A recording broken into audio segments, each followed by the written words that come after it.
Время выбрало нас. Именно так говорили солдаты и офицеры и погибали, защищая детей и стариков. Накануне Дня Великой Победы в музее 214-й Кременчугско-Александрийской Краснознаменной в 7-м корпусе Башгоспедуниверситета собрались студенты, преподаватели вуза, родные и близкие, чтобы вспомнить Игоря Кириллова, выпускника колледжа, отдавшего свою жизнь на специальные военные операции. Игорь Владимирович родился в городе Уфа. После окончания 9 класса поступил в колледж Акмолинского университета по специальности юрист. В ряды вооруженных сил Российской Федерации был призван по частичной мобилизации. Игорь подавал пример позитивного отношения к жизни, верил только в лучшее.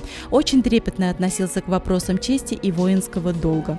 28 марта 2023 года Кириллов героически погиб в ходе выполнения специальной военной операции на территориях Украины, спасая своего 21-летнего сослуживца.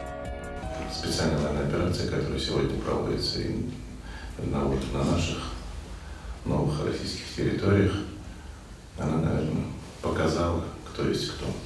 Кто сбежал из страны, кто предпочел уйти в небытие, чтобы о нем не вспоминали, а кто без слов по первому призыву Родины встал на ее защиту. Одним из них является ваш сын, ваш муж, брат Игорь Владимирович. Он до конца исполнил свой не только воинский, но и гражданский долг. Игорь Кириллов за героизм посмертно награжден Орденом Мужества. В его честь открыли мемориальную доску, память героя почтили минутой молчания и возложением цветов.